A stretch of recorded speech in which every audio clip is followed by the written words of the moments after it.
Now, a press conference by the Convention's People's Party to set aside the interdiction of 3 executive members of the party was nearly marred by chaos. This was after another party member claiming to be the party's communications officer stormed the UDS guest house, describing the meeting as illegal.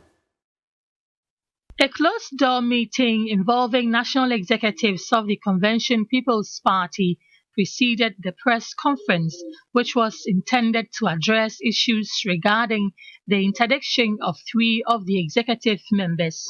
As the media waited to be addressed, a man claiming to be the communications director of the party stormed the guest house to declare the assembly illegal. Chaos later ensued. I wish you would start something, and I hope you are recording. Listen, I have the right to freedom of speech. Of course he's recording us. I invited you here. And so what? It's an illegality. It's a complete illegality. Going where? I'm talking to them. What central committee? That is an illegal meeting. No. A team of police personnel were later ushered in to calm the situation. I'm disappointed in you. We are grooming you to this president of Ghana. I'm disappointed in you. General Secretary Nanaya Jantua Achempem addressed the media. We will consider taking him to the disciplinary committee because he's put the name of the party in disrepute.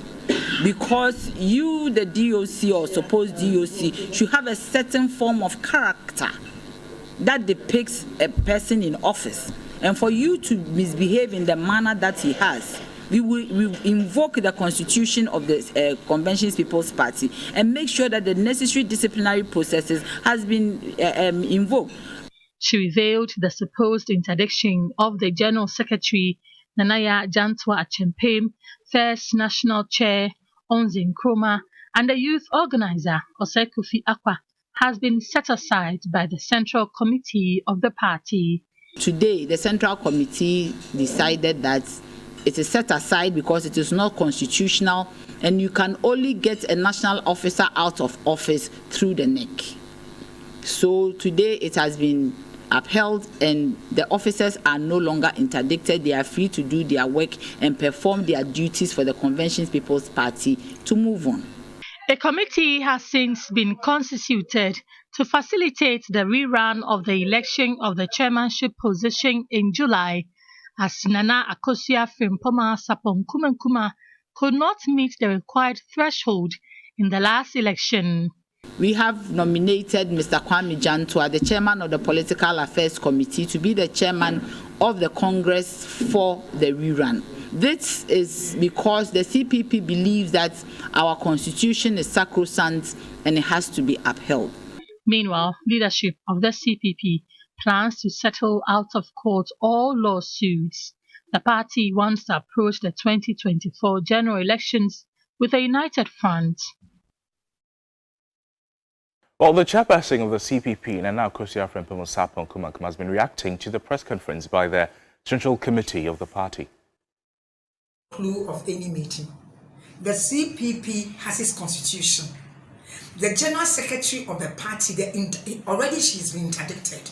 Even if she wasn't, by our constitution, as long as we have a chair and leader here, you can only take instructions. That it means that I would tell you to call a CC and you call a CC.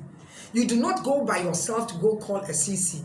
You don't call other group and say that they are executives and therefore you can overturn the decision of the constitution for you to. You don't. Indeed, did you know the interesting part of what is happening? The supposed CC that was called today, outside the 8 executives who are part of me that were sworn in by the same council of elders who apparently don't want to listen to anymore, every member who was there today was sworn in by me. If you challenge my position, you are challenging the entire CC. So that is the mockery of the whole thing. That is why it is important that if there are issues, you go to the internal structures. And by the time you go to the internal structures, then you will have found what needs to be done. But when you get up and say, no, I don't want this president, so a group of us will get up today and declare ourselves, it doesn't work that way. So I was not aware of any CC and nothing came on the platforms. We just heard it because somebody that was called me and said, Nana, I've been called to come to CC. Are you the one that called? I said, no. He said, I told them that if the chair and leader does not call for CC, I won't be there. And that's how we got to know.